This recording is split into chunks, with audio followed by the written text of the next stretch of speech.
Welcome to Andy Staples On 3. Happy Wednesday. It is a picks show. Richard Johnson from Sports Illustrated and the Split Zone Duo podcast is going to join us, and we're going to pick a bunch of games. And you can follow me, you can fade me, you can do whatever you want. I had a decent week last week. You might want to follow me. But if you want to, I understand. I did go 0-8 that one time. So if you want to fade me, I get it. It's not going to hurt my feelings.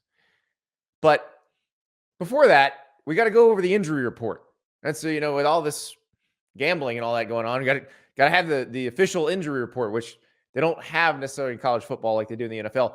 But we do know one. South Carolina coach Shane Beamer, parentheses, foot.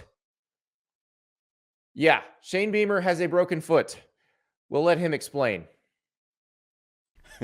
Shane, a couple of things. Did I see you limp in here? Do we need an injury update on you? Yeah, I might as well say it now because y'all are going to ask on Saturday after the game. I broke my foot on Saturday, so I'd rather just get it out there and say it and not have y'all speculating. And then after the game on Saturday in Missouri, you ask. I called Coach Tanner, told him, make sure he was okay with it, and he died laughing when I told him. So obviously there's not a lot of empathy from him. It was after the game, and certainly that was a gut-wrenching emotional loss, and I was frustrated and kicked something that I shouldn't have kicked, and thought I was okay, but journaling of the game wore off, and before anybody starts the narrative like the head football coach is frustrated and lost his poise and all that, no, I care.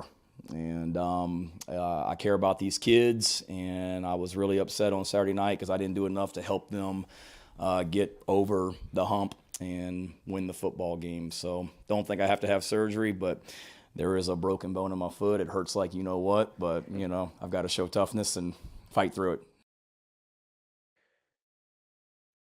You can't kick or punch something that doesn't move, no matter how frustrated you are. And I don't know what he kicked, but my guess it is something that didn't move when his foot hit it. And we all had that friend or that teammate back in the day that got mad and there was a wall and they tried to take their frustration out on a wall. If there's one lesson I can impart to everybody, it doesn't matter how frustrated you get. The wall always wins. The thing that doesn't move always wins. So general rule for life. I only have a few rules for life. Maybe we need to start stitching this into pillows or making posters or something. So here are the rules for life. And I'm going to add one because I feel like we need to add one here. The first rule of life is never complain about free food. The second rule is never complain about free beer. The third rule is never skip leg day. We're going to add a fourth rule. The fourth rule is no matter how frustrated you get, never punch or kick anything that is alive and never punch or kick anything that doesn't move. If you follow those rules, you will live a very happy, bountiful life. And you will not have to answer questions like, why are you limping, coach? What happened? And you won't get ripped by Paul Feinbaum, who just crushed Shane Beamer, saying, this is the head coach of an SEC institution. Yeah. I imagine he got frustrated. I know Shane Beamer cares. I get it. But follow rule number 4. Find something kickable that isn't alive and does move, and you don't have that problem. So just follow the rules for life, and you won't have to deal with that. Shane Beamer has to deal with fixing that defense. That's what he's got to do. Florida looked more explosive than it has all year against South Carolina's defense. And oh, by the way, South Carolina's next opponent is Missouri, which has been very explosive on offense. So this is a pick show. We do not have that game in the picks. Richard and I didn't pick that one, but I will give you a little bit of bonus. So South Carolina is a touchdown underdog against Missouri. I don't know about the point spread, but the total on that 60.5. If the South Carolina defense that played on Saturday against Florida shows up against Missouri, that one's going over. Especially if the South Carolina offense that played against Florida also shows up, because it was actually pretty good. Spencer Rattler and company had a very good day. So 60.5, the over could hit on that one. I just now hopefully nothing else gets hit. No feet or fists go into things that break bones, and everybody comes out of that okay. But that line on that game and that total on that game and all the others that you're going to hear today come from our partners at FanDuel. FanDuel is the #1 sports book in America. And if you go to FanDuel.com/Staples and sign up, the first $5 you bet, you get $200 in guaranteed bonus bets. And they have everything: NFL, NBA, golf, college football, obviously, you name it. Available in a bunch of states. And all the lines that you're going to see from FanDuel, there's some juicy ones. There are some juicy ones this week. And Richard and I, we started struggling. I think the folks at FanDuel have gotten better as the season has gone on at figuring out, all right, where's this thing need to be? Because we have some issues dealing with some of these lines because it feels like Vegas knows something that maybe we don't. But that's how it works. That's what makes it fun. FanDuel Sportsbook, FanDuel.com/Staples. First $5 bet, $200 in guaranteed bonus bets. FanDuel.com/Staples. On to the picks. It is time to pick these games, and every week we have a special guest picker. This one we are honored to have from the Split Zone Duo podcast and a little publication called Sports Illustrated, Richard Johnson. It's good to be here, Andy. It's good to be back. Always good to chop it up with you. I know this is great. Now you've gone off to the big city. You're actually like, so my children are Alachua County residents, which ACR is the derogative term that University of Florida students use for townies. You are an ACR, but you live in New York City now. Yes, I'm a townie. I've moved to the big city, but ACR is still in the roots. It's still in the blood. It's home. What can I say? You can't pick home. And we can't pick Florida because there is no game this week. We did not pick Florida last week because I was not touching the Florida-South Carolina game. Had no idea what was going to happen in that game. And it turned out exactly like we thought. Yeah, so. it was I think it was within 3 points, and you got a one possession game where the team that had the ball last won the game. I mean, is what it is. Pretty much it. So, but you had a great story, and we're going to start.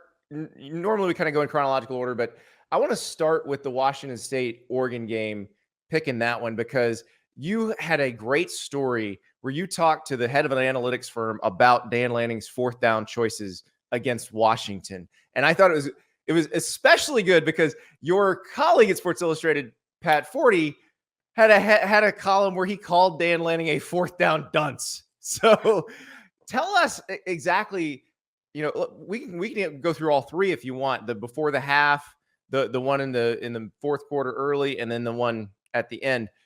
How did the analytics community feel about those choices? Yeah, so I will say the analytics community felt that all three of them were strong goes, okay? So I want to be clear about that. What I tried to do in the story was kind of say that, hey, it's more than just the analytics that tell you to go. It's they all weigh, and you have to weigh different things when you break down the decision. So if you want to take one by one, the first one at the end of the half, which frankly, I thought they should have kicked the field goal, to be honest. Me too. Yeah. Effectively, you have a 49%, a coin flip chance of scoring at 4th and 3 from the 3-yard line. So 4th and goal from the 3. So it's a coin flip chance. And that's, that I think that combined with the fact that they got the ball coming out of the half, Oregon did, I think is really what pushed Dan Lanning to go there. If Bo Nix doesn't dirt a pass on 3rd down to a wide receiver in the flat, they probably score. And they run a sprint out play, Andy, on the 4th down there, where you compress an already compressed portion of the field. It's not awesome. So that's the other part here. It's the decision, which is one thing, and also the play call and the execution inherent when you run the play. Yeah. Yeah, and that's I had somebody text me last night who works with coaches and said, they were watching the Monday Night Football replay, and they said, do you call plays or call players in on 4th and goal in tight situations? And it was after Herbert had converted a 4th down after not converting a 4th down, and I was like, oh, you call players. You put your guy in the best position, and you're right. The play call where they compressed the field was the one that if you're maybe moving Bo Nix to the other side, right, where if it breaks down, he might be able to run it in, because that's with former Oregon quarterback Justin Herbert's a little bit different animal because he's a 6'6", 240-pound fast guy, and that's exactly what they did on the one that worked against the Cowboys, where they sprinted him out. And he had a tight end wide open, but it didn't matter because he could have run it in if he wanted to. But yeah, that's you do just try to have the ball in your best player's hand, doing the thing that's most advantageous for him. Right. So then you come around to the second one, and the second and the third one, I have zero, they were goes. You have to go. You have to understand that Washington. I mean, Andy, I made the joke on my own podcast. Andy, me and you could quarterback Washington with those receivers and put up 35 points a game. You know what I mean? Michael Penix is great, but you have to understand what you're going against, and Oregon does.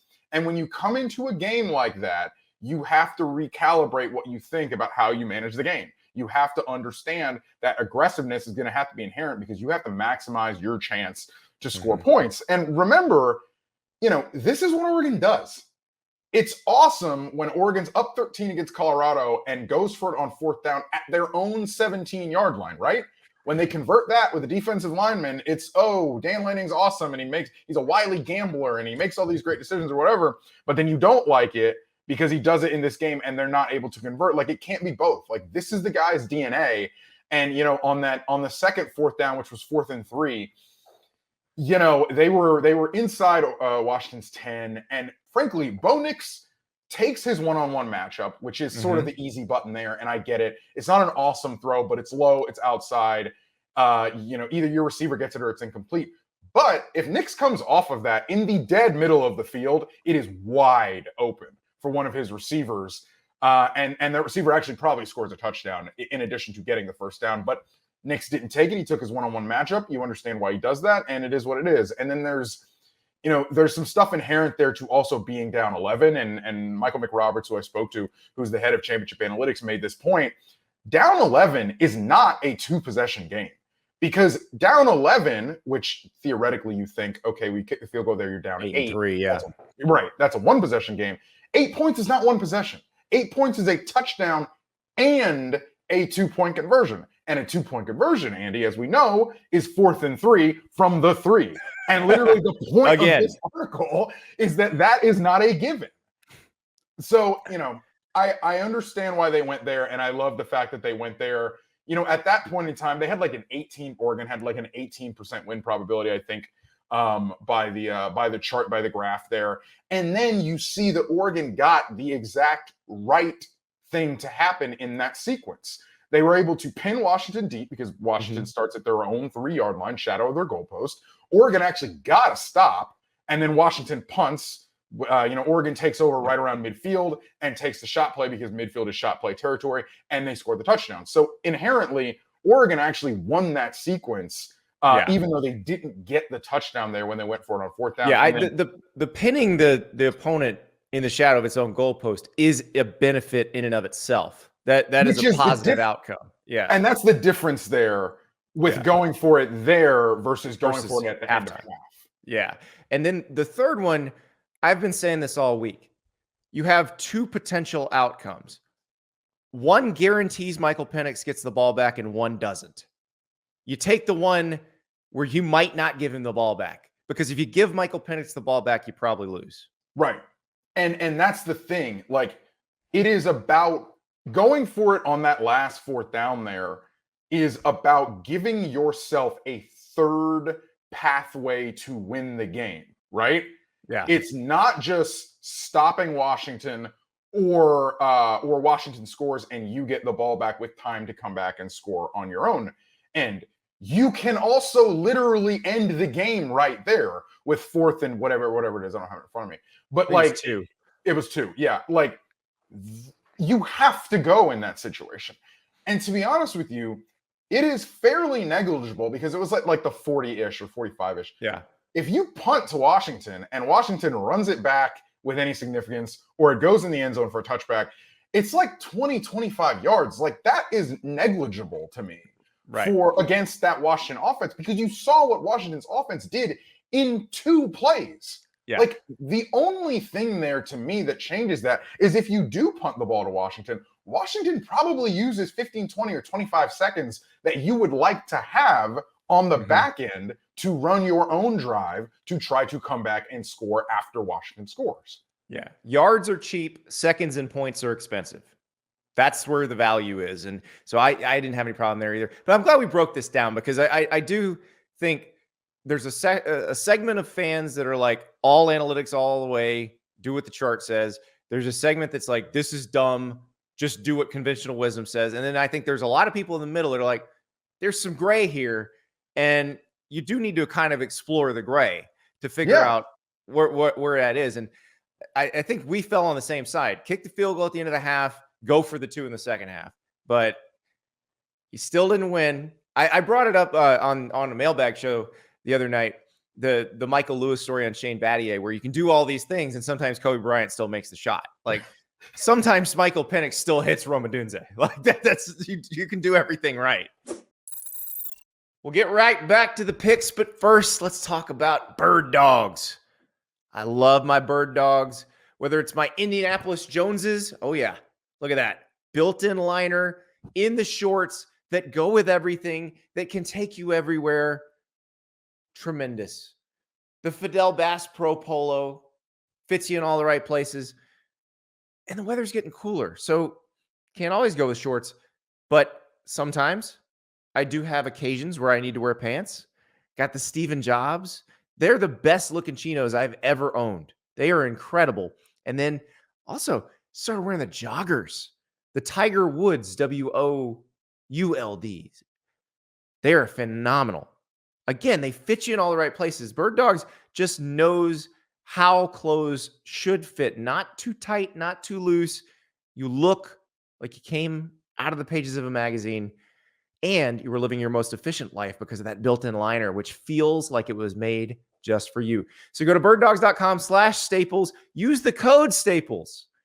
You get a free Hydro Flask style bottle with your first order. Load up. Joggers, chinos, shorts, polos. They got it all. Birddogs.com. Promo code Staples. But yeah, let's talk Washington State, Oregon. This is a lot of points. 18.5 point favorite at home. The Ducks. This is a lot of points for a team that's been pretty good, but its offense has sort of disappeared the last couple weeks. Yeah, and like, some of what Arizona was able to do to Washington State was, first of all, Noah Fafita, who was Arizona's backup quarterback, maybe better than Jaden Delora. He's their QB1. I think we're pretty safe saying that. Yeah. The other thing though is like Washington State runs a double pass with a running back who is actually a backup quarterback, and the backup quarterback like yeets it into triple coverage. That's an interception. The other interception that the other turnover that Washington State had, Cam Ward literally was trying to throw the ball on 3rd down and it just slips out of his hand. Yeah. So like, you had some wonkiness. Now, 44-6 is what would happen to Washington State last weekend is not a fluke. But there are some reasons why that game really and truly got out of hand. And I do lean Washington State in this game. 18.5 is a big number for Washington State offense that I still think can put up some points. Yeah, and the Oregon thing, what I can't figure out is how they react to the loss. I don't think they're going to let it beat them twice. I think they're going to win this game. I'm just trying to figure out how they're going to win this game. Like, do they come out and just obliterate Washington State because they're mad because they want to prove a point? Or is it a little more complex than that? Does Washington State put up a fight? I lean toward Washington State puts up a fight here, and Oregon wins it, but Washington State covers, because Washington State has played so poorly last week and really got shut down before that.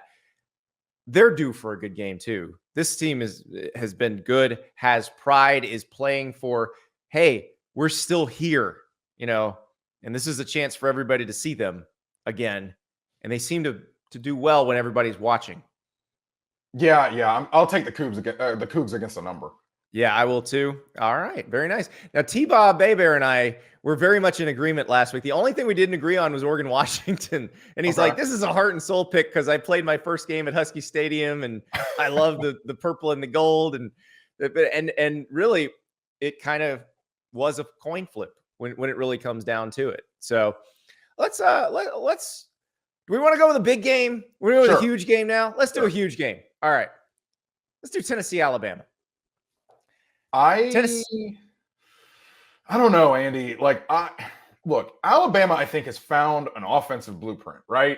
Yes. It's chuck it or Jalen, pull it and go. And I don't know. I think Tennessee does not get enough credit for how good they are up front on defense. And I think they're going to get in Milroe's face. They're going to pressure him. I take Tennessee against the number here. So here's the thing. Alabama's an 8.5-point favorite. That's where it opened. They bet it up to 9.5. It's back down to 8.5. We're recording this a little early in the week, so if this has changed, that's why.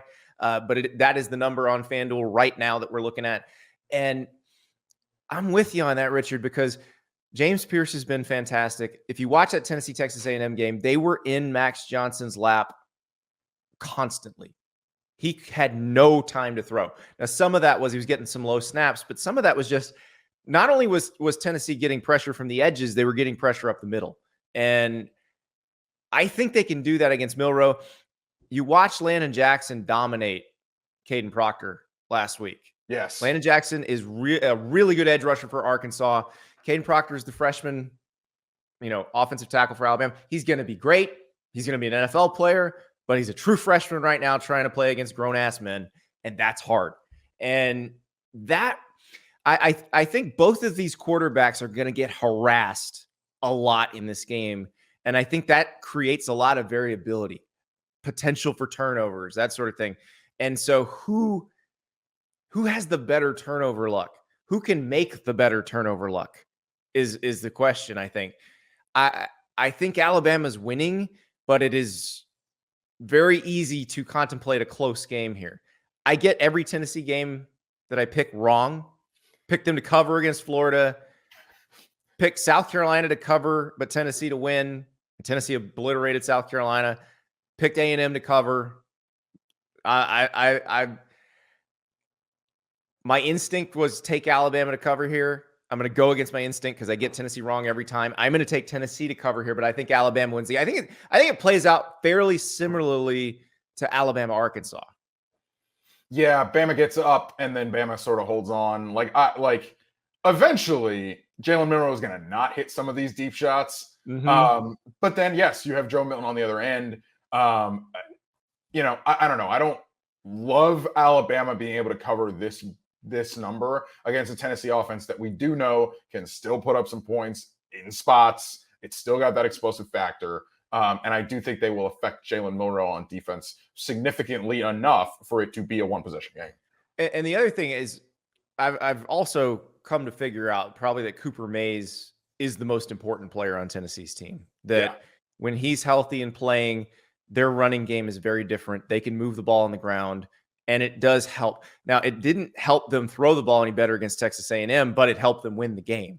Right. And that's the part I want to see. Jalen Wright's been very good at tailback. So, yeah, this is going to be an interesting one because I could see Tennessee going in and winning this game too if Milroe has a bad day. I can also see this being an abject disaster for Tennessee if Joe Milton regresses anymore. And that's what the Tennessee fans like. I got a mailbag question this week that I didn't end up using because we were having Brent Hubbs on to talk about the quarterback situation. But man, they're worried. You might get the Nico calls at some point in the middle of this. Yeah, the point that you made about Mays too is huge because against Florida, you could tell in a road environment at night, rowdy crowd, they got rattled, and there was a calmness factor in the offense that was missing there, right? Somebody there to kind of stabilize the ship, keep us right, get us into the right calls. Like they had to burn some timeouts beginning of the second half in the Florida game because of that. They're going to be in a tough road environment again here, and I do think your point on Mays is really well taken. Yeah, this is going to be a fun game, I think. And it could be a disaster for either or both quarterbacks, which could make it even more wild. This is not going to be like this feels like it's going to be the opposite of Washington, Oregon. Where Washington and Oregon, where we're looking at this high-level offense, high-level quarterback play. This is going to get ugly because I think both defenses are going to be able to rattle both QBs. Yeah. So let's do it. All right, where to go? I got a mystery game here. This one, I don't know what to think about this one. We're going to Morgantown. Look, West Virginia, tough last week. Yes. I'm sure we both, I was saying on my own podcast, I had I was out on Thursday night, wasn't watching the game against Houston, and I got 2 straight texts that were, along the lines of, Dana's fired, definitely fired. And then the next one was like, what? Like, holy shit, blah, blah, blah, blah. Yeah. Because of how the ending kind of broke down there. I'm sitting there on the couch with my son, and usually on school nights, he goes to bed a little bit earlier. He just happened to be up, and he's like, are they all like this on Thursday nights? I was like, sometimes. It was wild because when the West Virginia tight end crosses the goal line and Dana grabs the headset and just brings it down to his side, like, oh crap. Yeah. What do I do? And then, but I feel like every time there's an unsportsmanlike conduct celebration penalty for a late touchdown, we should just automatically just schedule a tweet that says too many yards. That happened Too short in the a Virginia field. game a couple weeks ago on a Friday weeknight game. NC State. Yeah. Yeah. It's crazy. And when you have to kick off from the 20, weird things happen. And I don't think they would have gotten it because they had time for the one play where they go to the sideline, which made it where Donovan Smith could reach the end zone. So I think if you got the extra 15 yards, they don't have that play and they can't reach the end zone and they go pitchy woo-woo and they lose. So guys, keep your helmets on when you score what you think is the game-winning touchdown, because it might not be. All right, let's talk about this game, because Neil Brown, I appreciate the way he's handling this, where he's saying we talked about the Houston game, we're never talking about it again, we're done. But there were things in that game that were promising. Like, we have not seen Garrett Green throw the ball like that.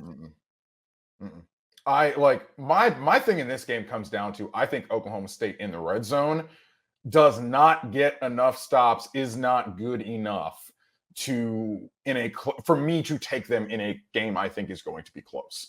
If we're talking about finishing drives, maximizing points, all that kind of stuff, I think West Virginia will be able to do that on Oklahoma State's offense. And so I take West Virginia in this spot. Yeah, I'm just very curious about Oklahoma State.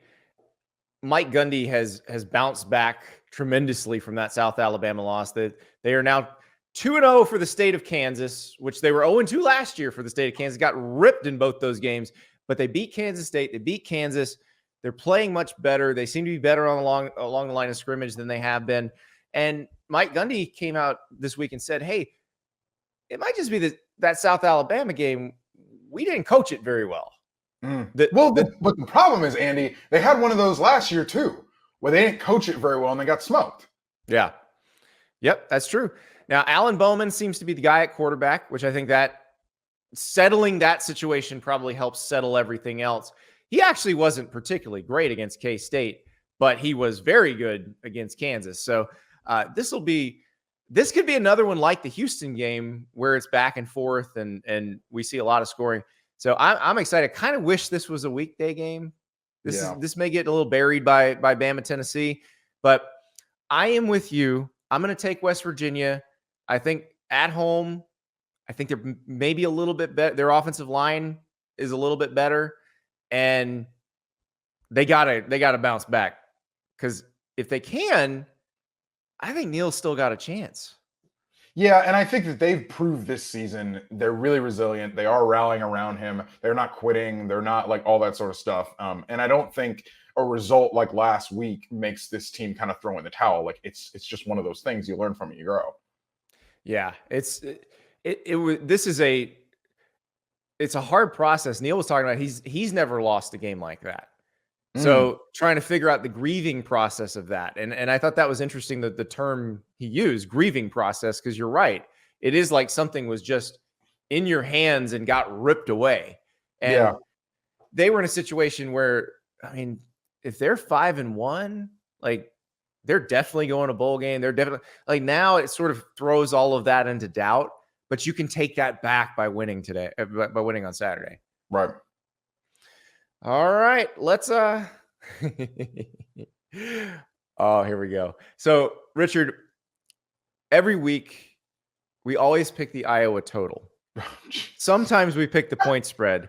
This is one of the weeks. Last week we picked the point spread and the total. This is one of the weeks we will also pick the point spread and the total. Are you ready for your eyes to bleed? I wrote a story in 2021. I wrote a story. Iowa was playing, I believe, Wisconsin, and the total was 37. And I talked to some odds makers and all that sort of stuff, and they were like, "Yeah, since 2010, they had found, I believe, it was 16 totals that were 37 or lower. I believe the closest that was a non-Service Academy game was like a bad Vanderbilt team and a bad Virginia team, or a bad Missouri team, excuse me, had a total of like 34, and it went under." And here we sit with, and I say all that to say, like, this is probably as low a total that doesn't involve Service Academy teams that you will pretty much ever see in the current modern era of college or postmodern era of college football. This is crazy.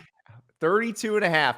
So last week, when we did the pick show, the Wisconsin-Iowa total was 36.5.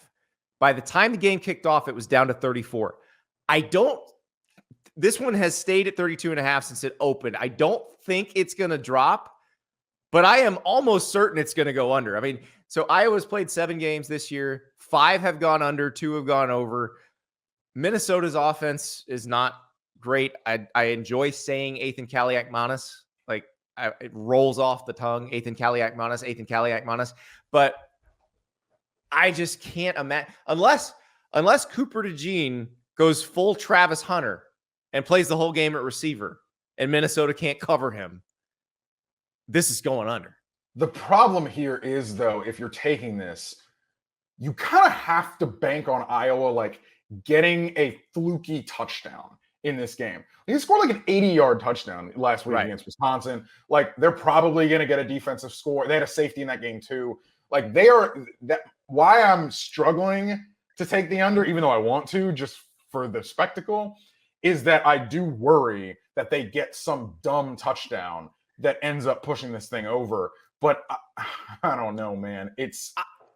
I just have no faith in these other Big Ten West teams to even score on Iowa at all. And that was the thing. Like, with Wisconsin, even before Mordecai got hurt, they couldn't do anything. Right. They weren't moving the ball. They were helpless. I mean, the first half drive chart is just it's an affront to decency. Like, it's just incredible that they continue to play these games. And, man, Iowa is going to the Big Ten championship game. Oh, no doubt. They can lose another time because, like, Wisconsin plays Ohio State, Northwestern stinks. Like, the other teams in the West are going to pick up another loss, and Iowa is going to end up with tiebreakers over everybody.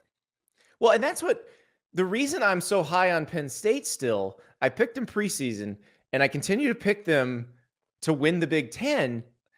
They scored 31 on this team. Yeah. Like, that's good. I don't think people understand how good that is. In a driving rain, by the way. Yes. It was pissing rain the whole day. Yes. So, and yes, I understand that Iowa's offense was so incompetent in that game, and Penn State's defense so dominant that Penn State got shorter field. But Torrey Taylor makes up a lot for the offensive incompetence in terms of field position. So, I mean, here, are you ready for the rest of Iowa's schedule? Are you ready for this? I was looking at it last night. So they're playing Minnesota. They've not had their open week yet. They're getting that after this. They're at Northwestern. They get Rutgers. They get Illinois. They're at Nebraska. This team may be 11-1, Richard. And here, look, they're not beating Michigan, Ohio State, or Penn State in the Big Ten championship game. I think we all understand that. We can do, but if they do,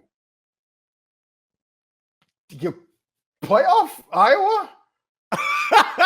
Yes, they would have to. Iowa? Yes. With one loss, Big Ten champion Iowa that would have assumedly beat Michigan, Ohio State, or Penn State. I don't know. This is the best advertisement for eliminating divisions ever, because this team is built to win this division. You have Minnesota playing a style for this division. Illinois plays a style built for this division.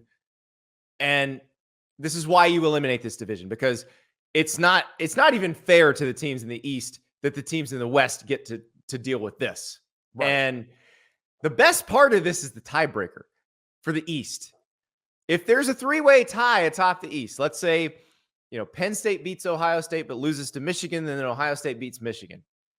Like, Penn State's going because they beat Iowa, because Iowa will have the best record of the West opponents that everybody played. Is that the three-team tiebreaker? So there's many, but once you get out of all the East related ones, where if somebody had lost another game in the East, then you get to the combined record of the opponents from the other division. And because they played Iowa, Penn State's combined record of West opponents is going to be way better. Oh my! I did not realize that was one of the three-team tiebreakers. Yes. Oh boy. Yeah, I mean, it's still, we'll see. I mean, the thing about Iowa, because their offense is so bad, there is the possibility that Iowa turns it over. The other defense scores. Right. They lose in a fluky way. Like, it is but right now, I would feel very confident saying that Iowa will finish the regular season 10-2 or better. Yeah. Oh yeah. I'm very confident in that. And in this game, God help us all, I take Iowa -3.5, and I think I will go under. Yes, do it. I will go under for the spectacle. All right. I also will take Iowa to cover and under. I thought last week was a gimme. Last week was so easy because Iowa was like an 8.5 point underdog. It was like 36.5. And on Tuesday, I looked at it and I was like, oh, absolutely not. I sprinted and took under 36.5 last week. And there's no question. And no question Iowa was going to cover in that game. That was the easiest call ever. They could have been there for 10 quarters and they weren't scoring 36.5 points. That was my thing. I think it was 9.5 when we picked the game Wisconsin was favored by. I'm like, Wisconsin's not scoring 10 points. So this is no problem. Yeah. Oh my God. What? This is great. I love this. Let us go to a game now. I don't usually pick conference games with lines like this, but this is such a unique circumstance because we're only going to see this once. Right. Texas at Houston. Houston's a 22.5 point dog at home, but the Longhorns are coming to their house. Yeah, Texas off a bye week. I'm taking Texas this game. Texas off a bye week. I understand Houston wants this one probably as bad as Houston has. I mean, this is the biggest Houston home game ever? Yeah. Right. Okay. So biggest Houston home game ever. It's going to be juiced up atmosphere, but Texas is better. I was at Red River. I understand what happened. I still think Texas, when all is said and done, when they rematch Oklahoma, I do think Texas will be on the doorstep of a playoff, and it'll be, can you beat Oklahoma or not in the Big 12 championship game to go to the playoff? Yeah, the only thing that I think could derail Texas at any point is if Kansas State comes in there and Avery Johnson makes Kansas State considerably different. And we're not going to know that until we see Kansas State with Avery. We think Avery Johnson's, they got the or on the depth chart now. So we think Avery Johnson's going to be the guy against TCU. Maybe that changes it because they do only have the one conference loss. They lost to Missouri, which doesn't count in conference play. So that one is really all I'm worried about for Texas. I think Texas comes in here. I think Texas covers this spread, beats Houston handily, and continues to roll. And that's really where I think this Texas team is different because this is a spot where the Texas teams of the past, recent vintage, I would have said this is a big trouble spot. Right. And then K-State will be a big trouble spot. Like I would have been worried about them the whole way. I'm not really worried about them right now. No, solidly built. What's up front is different. And I think you see that every game that they play. They've got some absolute just hitters up front. And I think this Texas team, is built different, and I'm taking them here. Yeah, I that D line against Houston's O line, I think they're going to feast, and they need to. They're going to want to because they didn't affect Oklahoma very much at all, and so I'm sure they want to show, hey, we're still here, we're still good, and we're going to make sure that we get to play the Sooners again. So let us move on to another really big line in conference play. And again, this is a strange series. 2 years ago, this game was an absolute classic. Michigan at Michigan State. Now Michigan State is a 24.5-point underdog. That is how far apart these two programs have diverged since that game, where this was the game probably that got Mel Tucker the contract. I am basically at Michigan minus anything territory until November 11th. Yeah. I know this one, though, is going to be nasty. This is one of the nastiest rivalries in the sport. And I think a lot of people kind of take it for granted or whatever. Like, this game gets gross. And it's going to get extra gross because of what happened last year. Yeah. I think Michigan, that atmosphere is going to be really charged. It's going to be really nasty. But it's Michigan.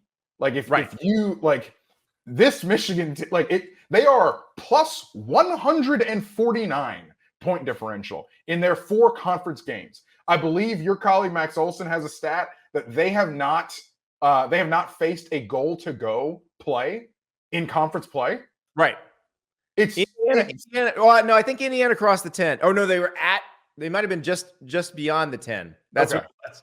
So yeah, it's unbelievable how dominant they've been. And that's the thing here. It could be nasty, it could be charged, and it could be that by the middle of the second quarter, it's 35-3. Right. How charged it was. Right. It can be charged at kickoff and then Michigan gets going, and Michigan has started slow the last couple weeks. It took a little bit before they got revved up against Indiana. I mean, hell, Bowling Green, McCarthy had 2 picks in the red zone. So it has taken them a little bit to get started. But this Michigan State team also, I think you're worried about the floor dropping out of this Michigan State. It's fragile. They should have beaten Rutgers. They let Rutgers back in that game. Right. And it's just, you kind of wonder where they're at. Their coach is done. They're going to have a new staff next year. This is the portal era, which means a lot of them might not be there next year. So how do they handle this situation? And, Michigan, they didn't cover against Rutgers. You go back to that game, but you look at the way Rutgers has played the rest of the season. You're like, oh, the way they beat Rutgers is actually really impressive when you look at it this way. Yeah. Yeah. So everything Michigan has done has been impressive. They just feel like they are very well put together. Everybody does what they're supposed to do. And they've got younger guys that they're sprinkling in, that they're trying to get experience. If you're going to have a schedule like this that does not really challenge you until the second week of November, they're handling it the right way, where they're going to have so many guys who've played significant snaps by the time they get to Penn State. I think they're in pretty good shape. They played a nuts amount of defensive linemen. I think they played 12 defensive linemen against Indiana. And not just they played 12 defensive linemen, double-digit snaps kind of stuff. Guys get in here. Yeah. Yeah. And then Harbaugh at the end of the game was thanking every single assistant coach for developing all of it's a big kumbaya moment. And honestly, we're not going to see them get challenged until Penn State. And that's okay. I'll take Michigan to cover here just because I do think if there's a little bit of nastiness up front, that will just cause Michigan to be punitive against Michigan State. And that will make it worse. Yeah, that's the thing. Like, yes, Michigan State's gonna be motivated here, and their fans are gonna be really getting after Michigan, yada yada yada. But Michigan also is gonna want to leave no doubt. And if Michigan's up late, I don't know if the dogs get called off to the extent that maybe they were called off. I just think they let the backups score like crazy. Yeah. Yeah. It's the old Steve Spurrier thing. Well, you should stop the backups. Right. I don't think Jim's calling the dogs off here, like he may have done against Indiana or Rutgers or whoever. Yeah.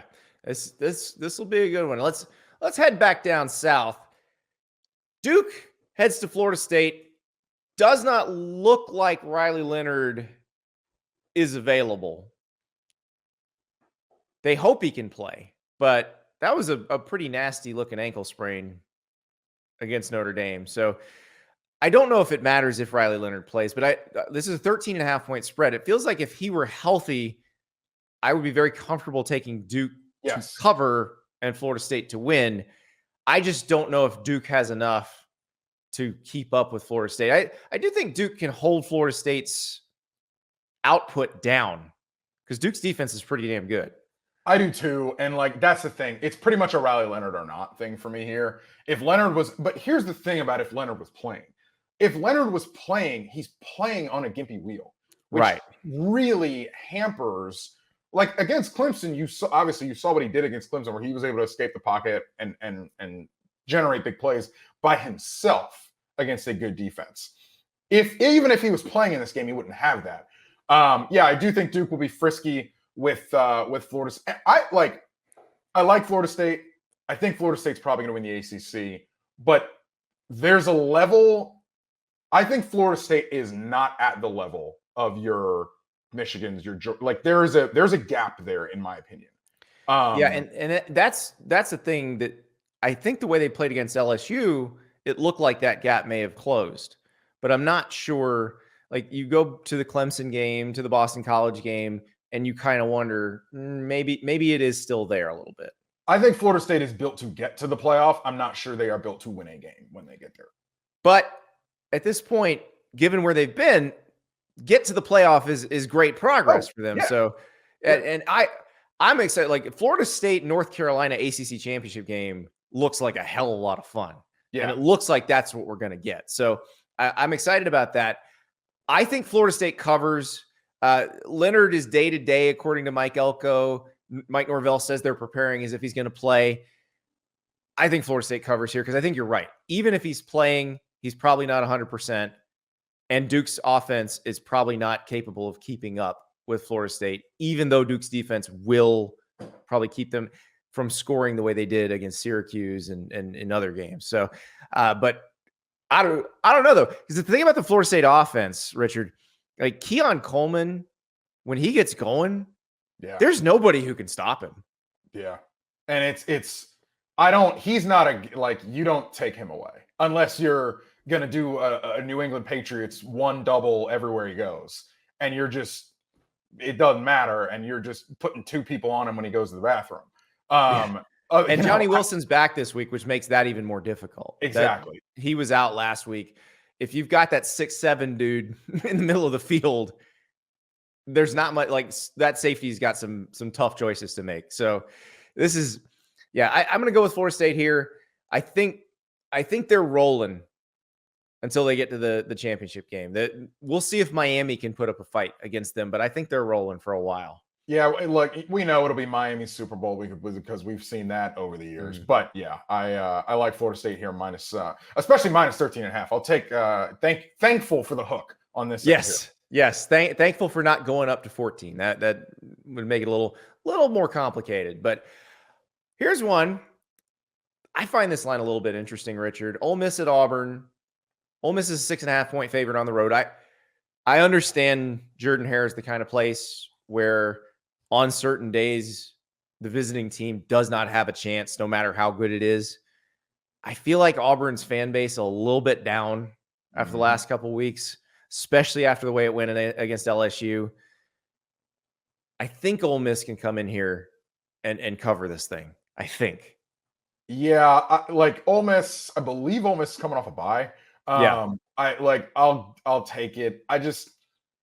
There's just nothing Auburn can do on offense, in my opinion, here to keep up. And I think that Ole Miss, frankly, is better up front on defense than they have been under Lane Kiffin. And I will take those factors combined, and I'll take Ole Miss. Right, because Ole Miss's defense is not built to stop a good passing team. Like they had to hang on by the skin of their teeth to beat LSU, but they can handle a good running team that can't throw. So right, and really, Auburn's running the single wing out there. So yeah, in a styles make fight situation, that's where it is. The Hugh Freeze Ole Miss factor, it's actually doesn't really matter. Like Hugh Freeze coached against Ole Miss when he was at Liberty, so we've already seen that. We don't have to revisit all that. But yeah, they're just Auburn's not there. He's going to have to retool the roster completely again. And the retooling he did in that first offseason just didn't work. He's going to have to revamp the whole thing. But I'm confident he'll get to it, that he'll put together a roster eventually that's competitive there. But it's just not happening this year. So yeah, I'll take Ole Miss to cover.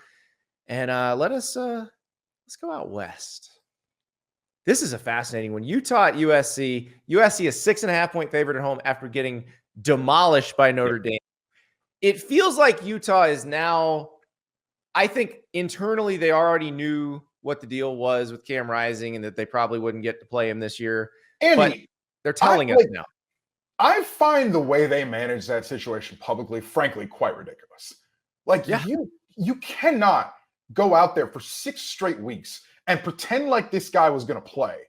And then he has to come out and say, no, it's not just an ACL. It was basically the whole knee.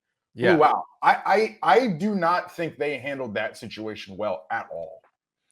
Well, and I think they felt like they could get by and then maybe he'd be ready. But now they're in a situation where Cam Rising may want to play another year in college. NIL is a thing. He's a good quarterback. Like, they can't play him now and have him get a medical red shirt.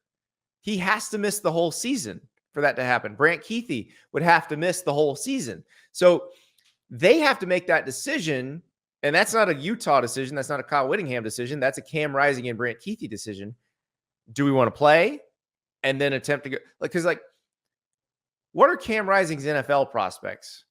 Right. Keithy, Cam Rising is 7th year at Utah. Their first year in the Big 12, where they might be favored to win the Big 12. That probably feels like a better deal. He's already got a truck. They all got a truck. Yeah. USC is, I think we may have overrated USC's offense, because you look at every defense they played until they played Notre Dame. And you sort of look back in totality and you're like, maybe they were selling us a bill of goods. Is it good? Yeah. Is it great? Yeah. Is it 50 points a game? Probably not. And I think we saw that. You scored 30. You score 30 in regulation against Arizona, and you're inept and unable to do absolutely anything against Notre Dame. I think they struggle to run the ball against a decent run defense, which hampers them. I think Caleb Williams is trying to do too much. I think I think it boils down to Caleb go back there and figure something out, which I don't think is a winning business model against Utah. Right, because Utah will look at what Notre Dame did. They will send they probably don't even have to send lots of people. No, you just have to affect him off the edge. Yeah. Because what he wasn't doing in that Notre Dame game, he was not stepping up in the pocket when edge pressure came. Mm-hmm. He bails, and then you change the rush angles, and then you create sacks that aren't there. Those 2 interceptions that sailed, he's rushing those. He's throwing those off bad platforms. I thought he was panicking in that game. Right. And Jonah Ellis, 9 sacks already for Utah. They can get home with 4 if they want to against this offensive line. And perhaps they bring some more pressure from some other places to change the picture up for him. But that's what I would do, is I would try to have somebody in his face and see if he panics again. Because you're right. The interceptions he threw against Notre Dame were, I am trying to do everything myself. I know I can move around. If I can just get this ball off, it's going to be fine. It's not fine against a good defense. That doesn't work. Yeah, exactly. And the whole, like, I'm going to sit back there for 15 seconds and wait for somebody to pop open is also not fine against good defense. And so just because of that, like, I'm taking Utah. I might take Utah outright on a money line. I haven't looked at what the number is on a money line, but I don't know. I'm a little worried about Utah's offense. A little. This is my question, and this is sort of like, this is the question I had with a little bit with the Auburn LSU game last week. Is, as incompetent as LSU's defense has been, is it incompetent enough to make Auburn's offense competent? And the answer was no. Right. The Auburn's offense did not do anything. You sort of didn't get a proper assessment of USC's defense against Notre Dame because of what was happening in that game. Short fields. Yeah. That was not Alex Grinch's fault. But and if you take that combined with the last 3 quarters of Arizona, I think you can talk yourself into they are somewhat turning a corner on defense. Okay, if you want to do that, I get that. So Utah's a plus 205 money line. That's tasty. That's tasty. So we're going to disagree on this one. I am going to take USC to cover here. Okay. They do tend to play Utah well in LA. I realize different coaching staffs, all that stuff. Sometimes we've only seen it with Lincoln Riley once, or we haven't seen it with Lincoln Riley at all yet. We've only seen him play them in Salt Lake and Las Vegas, but they do tend to play him better in LA. I am worried about the Utah offense. Now, I will say this. If the Utah offense is very effective against USC and moves the ball regularly, they need to drive Alex Grinch to a tarmac and fire him. If my thing is, if Utah hits explosive, but if Utah is able to hit explosive plays yes, in this game, there's come on. There's no hope. Like you have to play Washington and Oregon after this. Yeah. There's no hope if you can't stop them. If Utah methodically drives it 3 yards in a cloud of dust, okay, that's Utah's thing. Now, you are going to have to figure out how to handle blocking and tackling because Utah's got a safety running Wildcat quarterback, which is what they figured out the bye week. So Utah's got a plan here to come in here and try to make this what you think they're going to try to make. They're going to try to come in here, make this a barroom brawl, and you've got to figure something out. Can they control the clock, keep Caleb Williams off the field, that sort of game? If they're able to play a classic Utah game, then okay. I'm excited to watch this because there's a little bit of train wreck fascination with USC at this point. But I don't what will Utah bring out of the bag of tricks? Because we know now it's not going to be Cam Rising. We think they still left the door open this week. The clock is ticking. I'm just assuming he's not playing. I'm assuming he's not playing too either. Yeah, that he will lead Utah into the Big 12 next year, armed with a medical red shirt, his 7th season, and he's going back. So I'm going to assume that, but I will take USC to cover this time. And again, if you, like you said, if Utah hits explosive plays on the USC defense, Lincoln Riley will have to do what must be done. There will be no further questions about that. Let us move on to the big game. The big noon kickoff in Columbus, Penn State at Ohio State. Ohio State now 3.5-point favorite. I believe they opened as a 5.5-point favorite. So the folks heavy on Penn State so far. Richard, I think this really comes down to how Penn State's defense can affect Kyle McCord, because if they don't give him time, they've got a chance. That Notre Dame game, I was there, and that last drive, we were standing in the opposite end zone. So I'm watching him kind of like the old Madden view where you're just watching what the quarterback sees. And when he was under pressure, it was touch and go. But when he had time, that dude was absolutely precise. Like, he was awesome. So big game for Ohio State's offensive line here. I also think you have a situation here where I think Manny Diaz gets to be an absolute sicko in this game, because you've got corners and you got DBs that you think are good enough to hold up. Now, look, number 18 is as good as they got in college football.